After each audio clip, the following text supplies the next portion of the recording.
example kan labaad ayaan haysanaa oo ku saabsan definite integral ku saabsan. marka waxaan rabaa inaan aan integrate garayno function kan oo ah s squared laga bilaabo 0 ilaa iyo 0.3.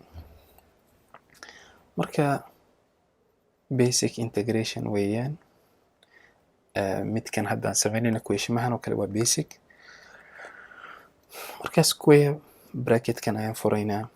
marka s squared-tan because what squared marka 2 the power 2 weeyaan. 2daas ayaan hal ku daraynaa, hoosna waxaan u qaybinaynaa 2dii oo hal lagu daray, macnaha powerkii baan haddana hoos u qaybinaynaa. marka limitska aan haysano, limitska of integrationka aan haysanana waxaa weeyaan laga bilaabo hoosta 0 ilaa laga gaarayo kor 0.3 laga gaarayo. marka plus c malaha because waa definite integral middan waxay wadataa limits of integration. kadib waxaan sameynaynaa midkan ayaan sii simplify garaynaynaa. marka s cubed ayay noqonaysaa kor, hoosna waxaan haysanaa 2 plus 1 waxaa weeyaan waa 3. limits of integration kenana waa 0 ilaa laga gaarayo 0.3 weeyaan. kadib tallaabada kale waxaa weeyaan hadda inaan booskii s aan gelino upper intervalka, kadibna aan ka jarno lower intervalka. marka sida tan ay noqonaysaa. marka koobaad 0.3 ayaan gelinayaa oo upper intervalka, kadibna waan cube garaynayaa maadaama ay cubed ay tahay. haddana waxaan u qaybinayaa 3 because functionku 3 uu qaybsan yahay.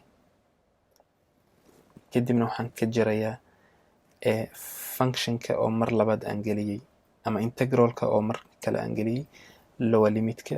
marka 0 oo hadda cube garaysan, booskii s baan gelinay 0, kadibna 3 ayaan u qaybinaynaa. marka hadda labadii interval upper intervalka ayaa waxaan ka jarayaa lower intervalka.